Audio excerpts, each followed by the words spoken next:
Assalamualaikum dan salam satu Malaysia. Panorama kembali dengan sebuah paparan khas bersempena dengan kemerdekaan negara. Menyingkap kata-kata Tunku Abdul Rahman, bapa kemerdekaan negara, pesannya memerdekakan sebuah negara itu lebih mudah dari mengekalkan kemerdekaan tersebut. Inspirasi kata-kata beliau, panorama menjejaki bekas-bekas ahli Parti Komunis Malaya bagi mendengar sendiri kisah perjuangan mereka yang kabur satu ketika dahulu. Kita ke Betong, Thailand bagi menyingkap kisah perjuangan yang sia-sia.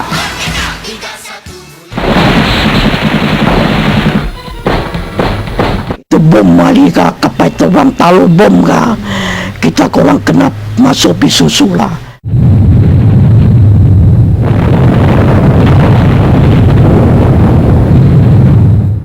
Itu ini kok bang.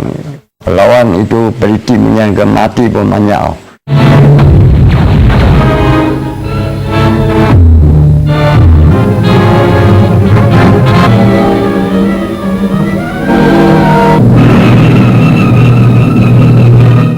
Lu cakap kita, panggil kita komunis, kita langsung kita tak mau sekarang.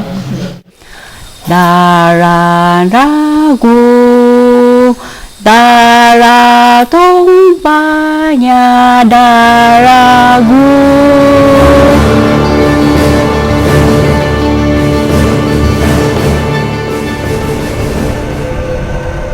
Bukannya sedikit air mata yang mengalir, seksa penderitaan, ketakutan dan trauma yang dialami rakyat Malaysia akibat kekejaman komunis satu ketika dahulu. Bagi yang tinggal berhampiran kawasan hutan dan di estet getah seluruh negara, mereka berdepan dengan ancaman nyawa, harta benda dan tanaman mereka dimusnahkan. Pastinya kita semua, terutamanya prajurit tanah air yang berjuang menentang komunis, tidak pernah dapat melupakan episod kezaliman dan kekejaman itu.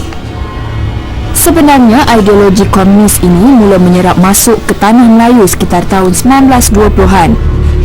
MPAJA yang diketuai oleh Chin Peng pada awalnya bekerjasama dengan pihak British untuk menentang pendudukan Jepun. Namun selepas Jepun berundur, MPAJA atau dikenali sebagai Bintang 3 mula berpaling arah menentang British.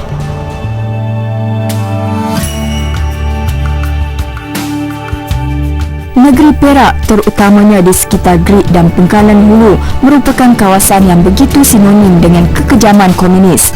Ia menjadi fakta sejarah yang kekal dalam ingatan dan menjadi igawan masyarakat setempat yang pernah menyaksikan puluhan ribu rakyat terkorban memperjuangkan negara.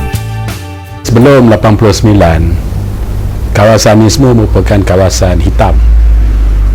Maknanya daripada Lenggong sampai ke Pengkalan Hulu, daripada Tasik Raban tidak sampai ke Pengkalan Hulu ni, selepas pukul 7 malam curfew.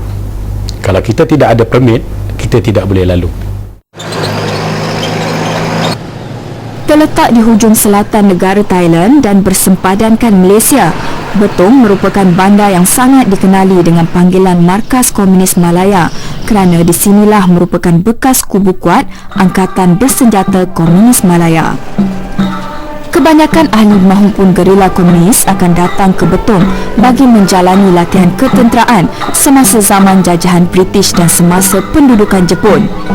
Ia berlanjutan sehinggalah ke zaman pemerintahan kerajaan Malaysia pada tahun 1974. Kemuncak keganasan komunis berlaku pada 16 Jun 1948 apabila komunis melakukan pembunuhan di Sungai Siput Perak yang mengorbankan 3 nyawa peladang Eropah dalam tempoh sehari. Dan bermulalah era darurat. Setelah dibubarkan, ramai di antara saki-baki ahli Parti Komunis Malaya yang berundur ke Thailand, terutamanya di daerah Betong bagi memulakan hidup baru di sini. Dengan berbekalkan sedikit ihsan dari kerajaan Thailand, kebanyakan mereka sudah pun selesa membina kerjaya dan mempunyai keluarga baru di bumi Thailand. Saya mewakili kru panorama berkesempatan menjejaki bekas ahli Parti Komunis Malaya di Terowong Piamit, Betong, Thailand. Terowong piramid merupakan satu mercu tanda di Betong, Thailand kerana satu ketika dahulu ianya pernah menjadi kubu kuat komunis dan pernah menjadi pintu masuk rahsia di antara Malaysia dan juga Thailand. Dan saya kembali ke sini kerana kami dapat mengesan salah seorang bekas anggota komunis telah pun membuka perniagaan di sekitar terowong ini.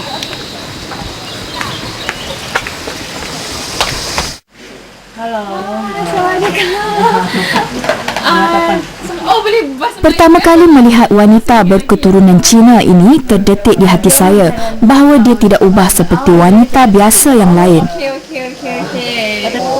Namun di sebalik raut wajahnya yang manis serta susuk tubuhnya yang kecil, siapa sangka wanita berusia sekitar 40-an ini menyimpan 1001 kisah silam yang tidak dapat dilupakan.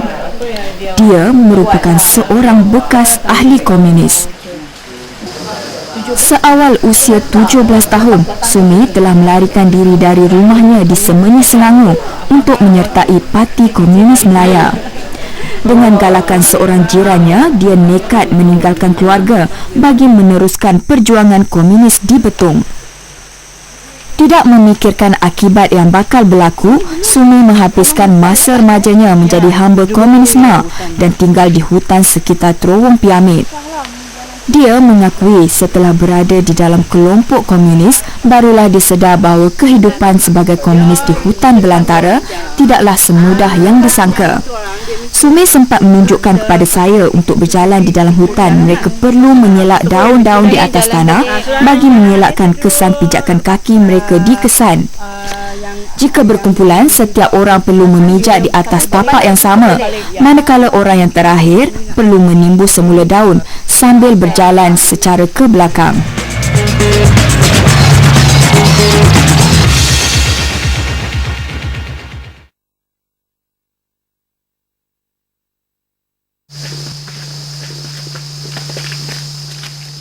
Terowong piramid adalah kubu bawah tanah komunis yang juga merupakan jalan alternatif bagi menyelinap masuk ke tanah Melayu.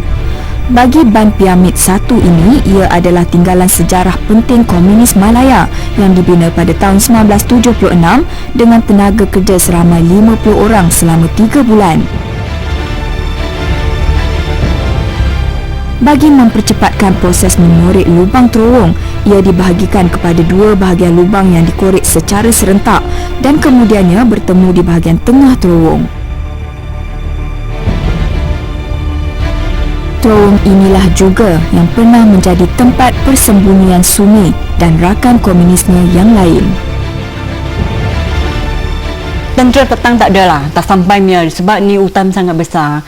Itu helikopter, do kapal terbang helikopter, dia datang cuma nak tengok komunis punya tempat duduk di mana. Lepas dia itu dia tempat tu dia punya tu bagi kawasan lah. Takut dia kena tempat. Bagi orang kecil atau orang tua masuk dalam lah. Itu masa itu kita tunggu dia kapal terbang sudah baik sudah bikin jauhnya tempat baru keluar. Melangkah masuk ke terowong gelap ini, terdetik kehairanan di fikiran saya bagaimana gerila komunis ketika itu boleh tinggal di tempat tertutup seperti ini. Namun terowong komunis inilah yang menjadi saksi bisu bagaimana kesungguhan komunis yang mahu memerintah tanah Melayu suatu masa dahulu. Memiliki 9 jalan keluar, terowong ini memainkan peranan yang penting dalam menghidupkan misi perjuangan komunis ketika itu. Dengan ruang yang sempit, terowong piramid menjadi tempat persembunyian hampir 300 orang dalam satu masa, dan ini adalah pengalaman yang sungguh memerikan bergelar seorang komunis.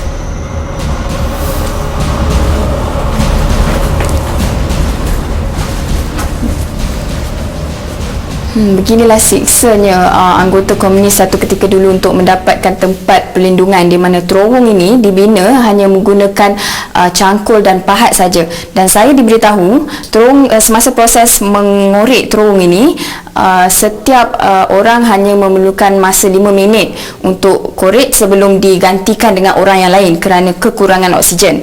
Dan di bawah ini pula adalah bahagian untuk menyimpan barangan seperti makanan, senjata dan lain-lain keperluan.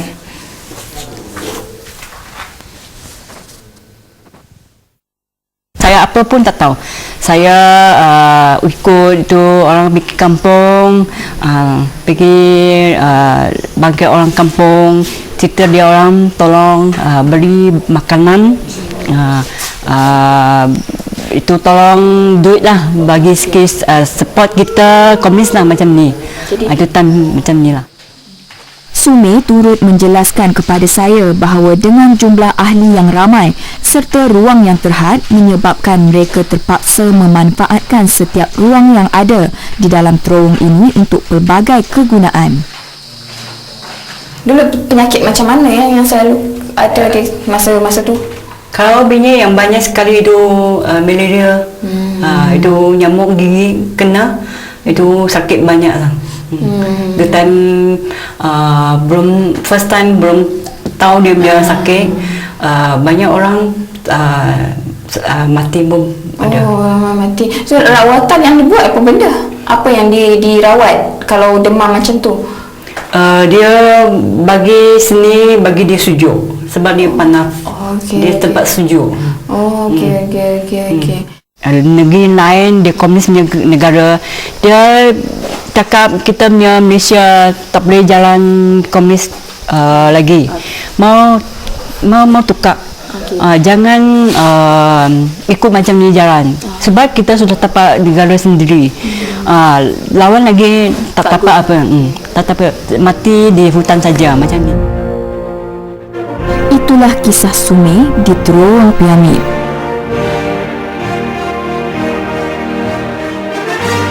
Walaupun setiap hari Parti Komunis Malaya bertindak balas secara besar-besaran, namun kempen British yang agresif juga telah berjaya memusnahkan 2/3 kekuatan PKM. Perang saraf dilancarkan dari tahun 1952 hingga 1954 untuk mempengaruhi hati dan minda rakyat secara psikologi.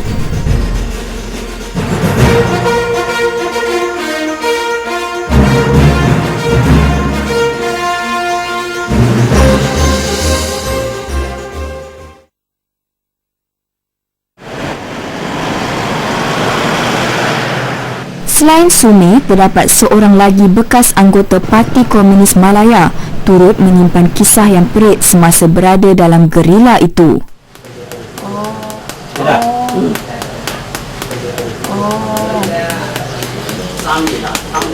Saya meneruskan penjejakan di Betong, Thailand untuk mencari seorang ahli perubatan tradisional yang dikatakan pernah bertugas sebagai penyelia kesihatan di dalam Parti Komunis Malaya. Walaupun sudah bebas dari cengkaman komunis, namun didorong perasaan malu dan bersalah, dia memilih untuk terus menetap di Thailand.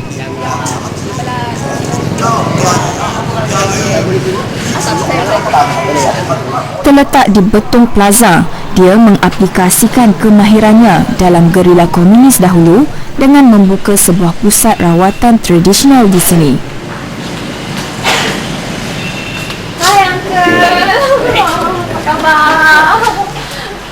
Sudah berapa lama sini kedai? Dekat 10 tahun ada sini. Dia bukan biar kedai. Itulah. Tapi senang kan sebab depan pintu saja masuk sudah kat sini. Sini customer mana? Ramai orang Malaysia ke, Melayu ke, Cina ke, orang Thailand? Orang Malaysia, Cina, Melayu, India semua ada masuk. Semua di sini. Ada bang. Ada sakit apa dia orang Madinah. Madinah ni. Angkat ni jual ubat apa ni? Untuk tulang ke, urat ke apa? Untuk tulang ke, orat ke, angin ke. Banyak bangsa lain. Kalau tahu ni saya boleh bagi ubat. Ini macam. Berbeza dengan Sumeh, Goh Seng Kuang menyertai PKM bukan dengan kerelaan hatinya. Sebab saya takut pasal anak-anak saya pun tinggal anak-anak kecil lagi. Semua kecil-kecil. Habis saya tak masuk pun susah juga. Itu jam. Masuk pun tinggal anak semua gamen sami amak gamen kasih satu bulan RM70 lagi.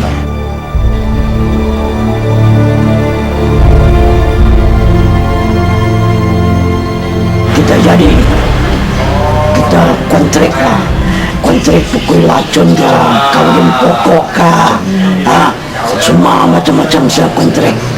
Habis itu kembali Maria, woi lu tolonglah, apa-apa lu tolonglah, ini tolong itu tolong sampai government pun sudah tahu. Belakang dia mau tangkap saya, paper pun keluar, TV pun keluar, ini dana, ini ya pengguna agama itu jam. Saya lali lah, tak lali pun tak boleh, takut sudah lali lah, ini macam. Jadi ini macam sudah masuk ke mana? Ini macam. Bagi menyokong perjuangan mereka untuk mewujudkan negara komunis, PKM terus mengerahkan orang ramai untuk membantu dari segala segi. Ini termasuklah bantuan makanan, keperluan asas, kewangan, perubatan dan sebagainya. Jemping sampai turun mari baru balik Malaysia. Dulu dia ada Cina semua. Dia bukan ada sini. Dia dulu Cina. Begitulah sukarnya kehidupan Goh Sin Kuang semasa menjadi komunis.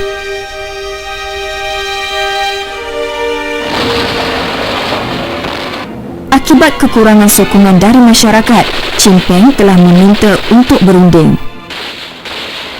Surat daripada Cintian dikatakan pegawai kanan Chin Peng minta nak jumpa dengan saya, jadi saya setuju masukkan dalam akhbar.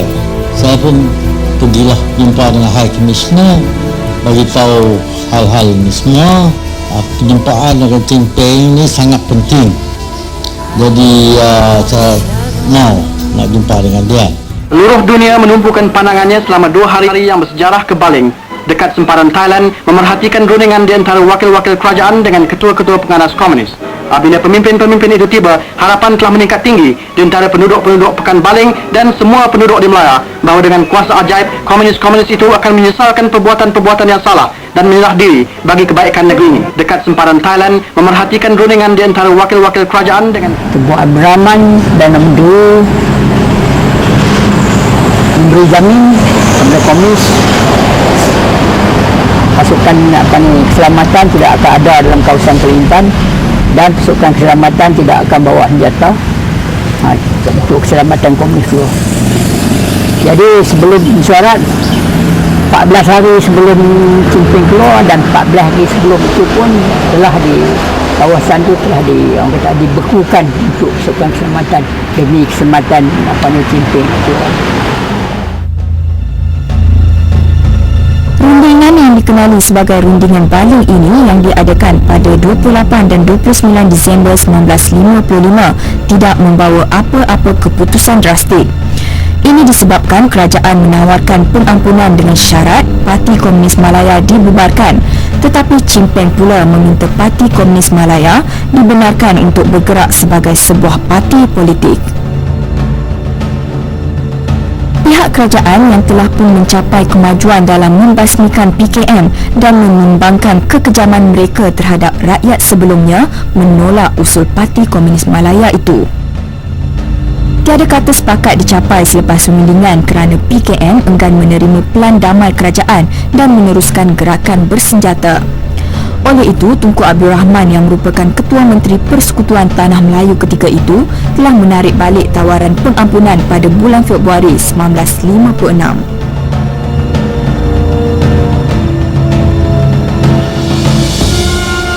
Walaupun rundingan dianggap gagal, namun Tanah Melayu tetap mencapai kemerdekaan pada 31 Ogos 1957. Merdeka! Merdeka! Merdeka! Selepas kemerdekaan, kerajaan Malaysia bertindak semakin agresif bagi menghapuskan gerakan gerila Parti Komunis Malaya. Perjuangan oleh askar Melayu telah mematahkan banyak serangan komunis serta melumpuhkan kubu-kubu kuat gerila itu.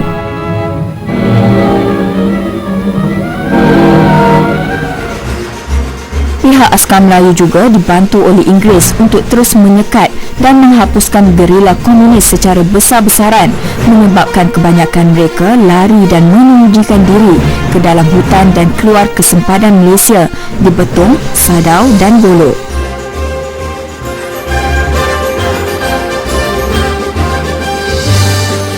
Oleh sebab kerajaan Thailand mengamalkan sistem pemerintahan terbuka, menyebabkan kebanyakan gerila komunis ini menjadikan Thailand sebagai tempat perlindungan juga bagi menambah kekuatan.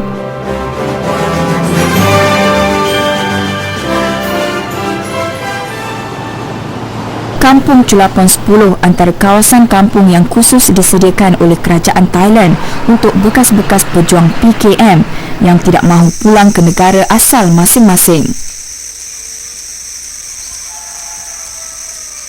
Perkampungan yang berada di bawah naungan Puteri Chulapon Thailand ini juga dikenali sebagai Kampung Perdamaian PKM. Sebahagian besar dari mereka masih boleh berbahasa Melayu kerana kebanyakannya berasal dari Malaysia.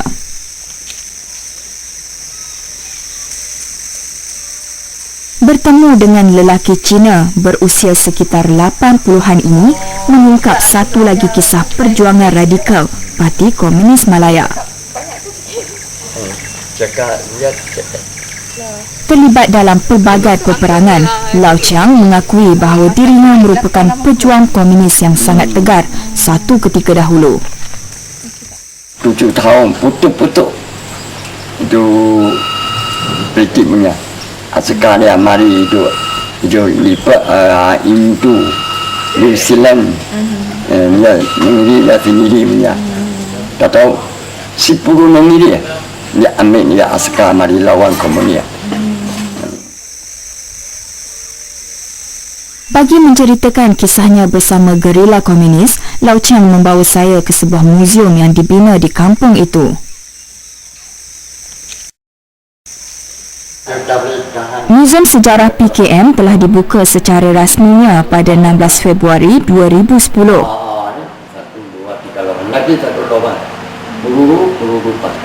Muzium ini dibina bagi memaparkan berbagai peringkat sejarah Parti Komunis Malaya dan perjuangan bersenjata anti-British.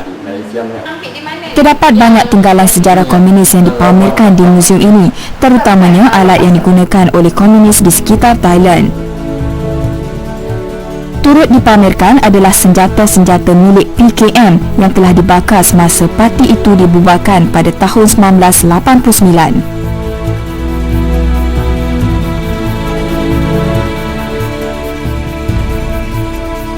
Lepas merunding itulah kita senjata pakar. Kita merunding menyajan itu senjata komunis. Tak pakai kerajaan, tak pakai Thailand, tak pakai Malaysia. Pakar sendiri. Pakar habis. Pakar. Ni tengok kamar ada. Selepas sekian lama dan atas kesedaran pucuk pimpinan Parti Komunis Malaya, maka perjanjian damai telah ditandatangani di antara Parti Komunis Malaya dengan Kerajaan Malaysia dan Thailand. Peristiwa perjanjian damai atau perjanjian Hat Nyai yang ditandatangani pada 2 Disember 1989 turut dipamerkan di Muzium PKM ini. Perjanjian antara lainnya mensyaratkan bahawa Parti Komunis Malaya dibubarkan dan menetapkan bahawa Kerajaan Malaysia akan membenarkan bekas anggota Parti Komunis Malaya yang dilucutkan senjata untuk menetap di Malaysia sekiranya mereka mahu. Kira ada Mahathir pun jadi rezeki. Rezeki aman. Yang aman mencari komunis meetingnya. Setelah meeting malu sama-sama boleh terima. Dengan pertumpahan darah dan pelbagai kekejaman yang dilakukan, PKM akur untuk berdamai.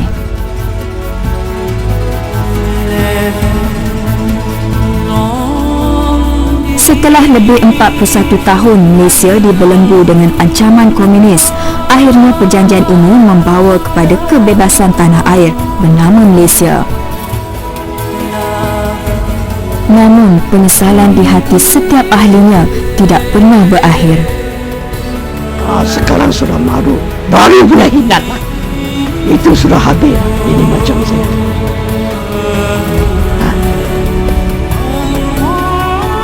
Perjuangan yang sia-sia ini juga membawa kepada kerinduan terhadap tanah air yang tidak akan padam.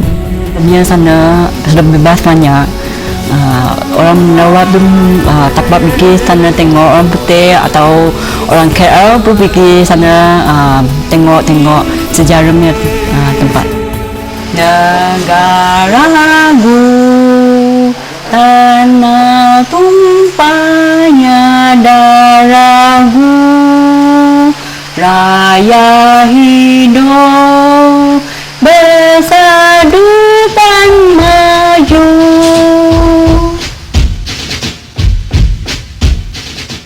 Inilah satu negeri dalam dunia yang berperang dengan komunis yang telah dapat kemenangan. Lain-lain negeri tak ada biasa lagi. Semua yang ada berperang dengan komunis menang. Kita lah satu. Jadi tunjuk bagaimana tuah kita itu.